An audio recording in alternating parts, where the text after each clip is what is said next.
Previously on Turbo Build, we've got our oil lines all fitted up, turbo coolant lines completed, the new stainless dump pipe connected to the rest of the exhaust, and the intake pipework completed.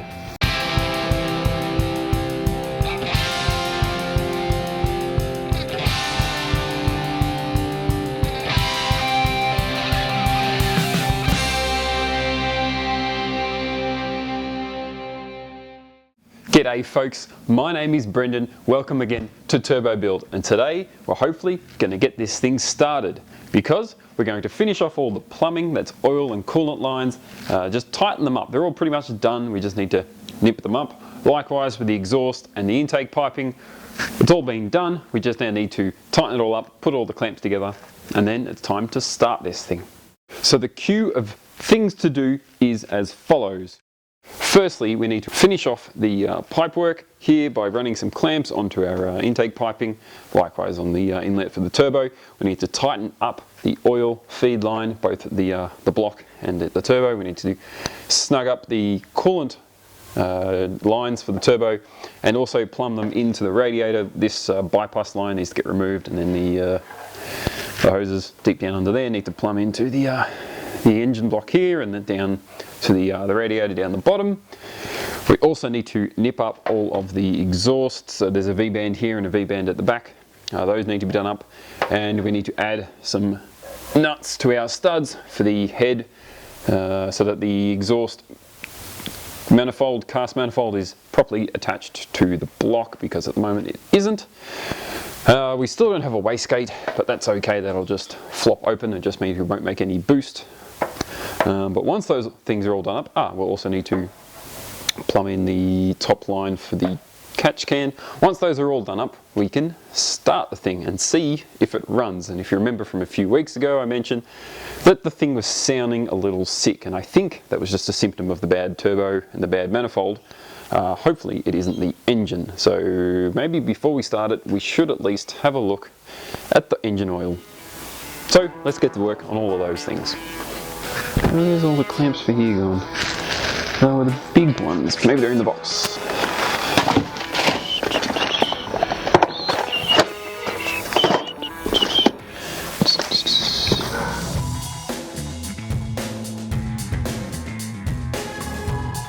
Actually, before we go and put this in place, I do have my duct pieces for the pod inlet here, which sort of fills that headlight area, and these might be a bit tricky to get in once this is buttoned up, so let's try and get these in first.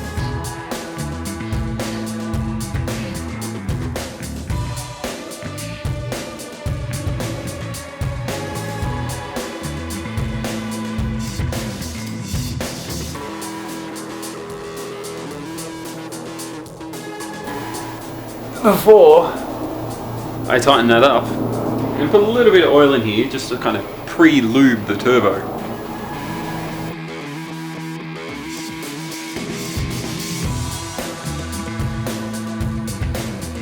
Let's see if we can get a 16mm socket, because it's tricky trying to get this spanner in there. Socket will make life easier.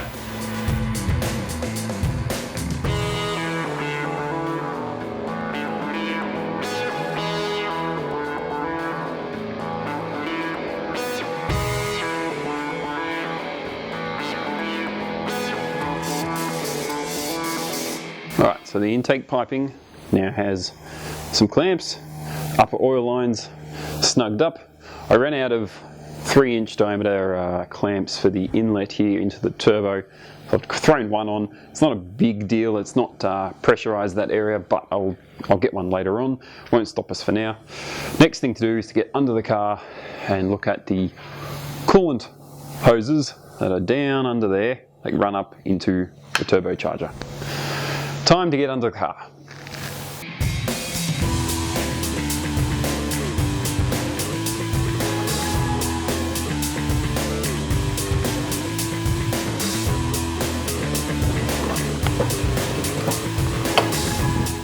So let's sort these hoses out. We've got to get the bypass line off, then hook up this and this.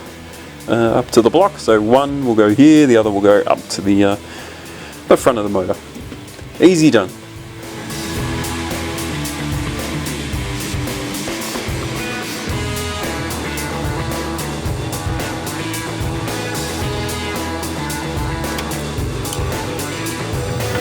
Now, there's no easy way to get this off without coolant going everywhere. So I'm just going to have to live with it.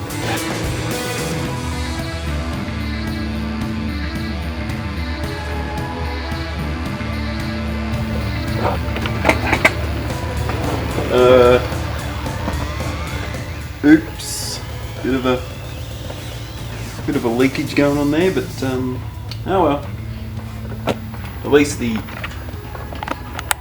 turbo line is plumbed in now.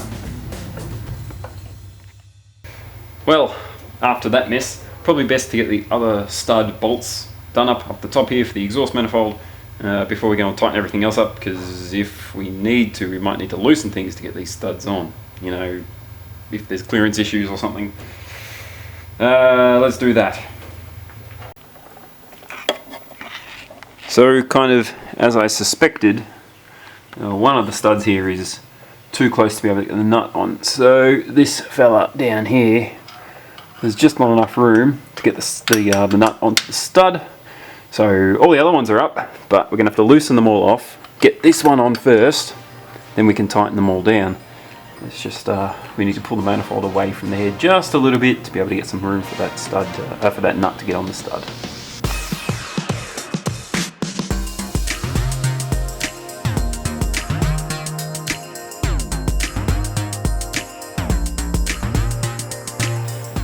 This is a moment where a ratchet spanner is a dream over your normal open-ended spanner or ring spanner, because you're not putting it on and pulling it off the nut over and over.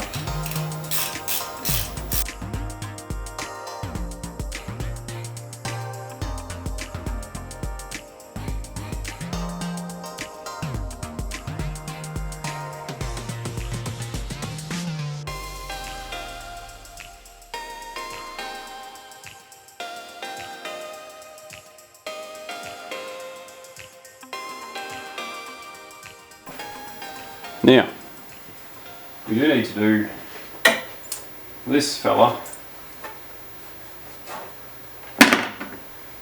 but we've now got this oil line right kind of where it used to go, and it's a little close to the turbo. So I am wondering if we change our fitting to a 45, bring it around this way and swing it in. Meanwhile, the one at the back here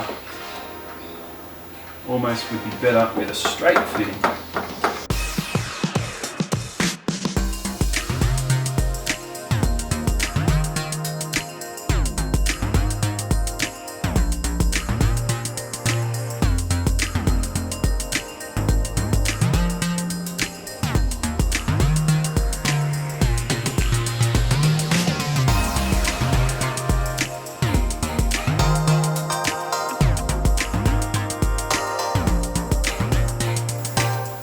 So for this second catch can hose, I've got some new line. Got my old fittings, so we just need to fit it all up, measure it up, cut the hose to the right length, and that's catch can sorted again.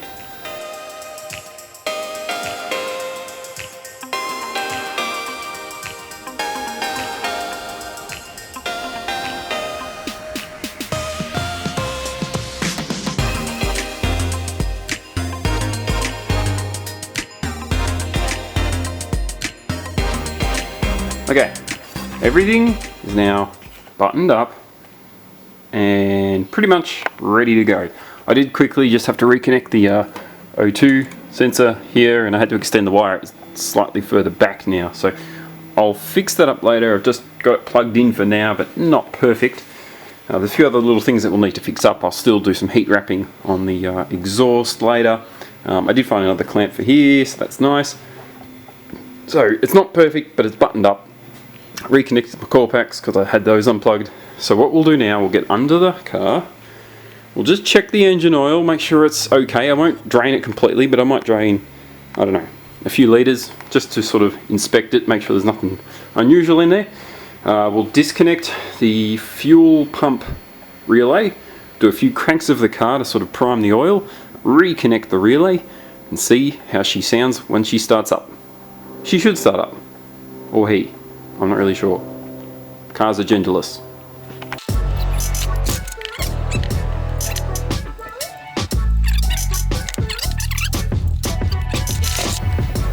Righto. So oil looks like so. You can see nice and shiny, quite black, which means it's been doing its job, I suppose. But no chunks and no shiny bits, so no metal, which is good.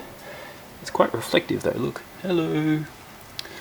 So that's a good sign. I'll just top up some oil in the engine and time to start it. We come around here, we pull fuel injection fuse, and the reason we do that so that we can start the car, crank it, but not actually run it. So we'll prime the oil in both the turbo and the engine, just a few cranks, then we fire it up. Righto, let's see how she goes. In the car.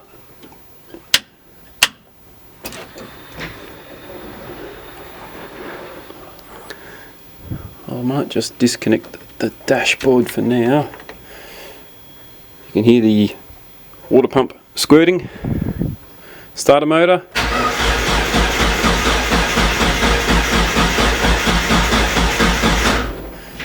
Okay, let's go replace the fuel injection fuse.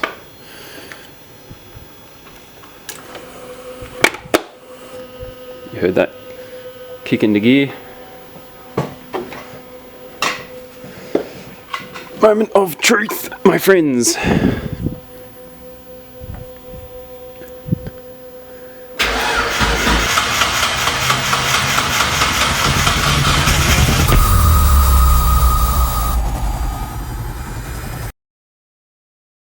Well, after that mess, probably best to get the rest of these stud bolts. Bloody birds, mate. Go somewhere else.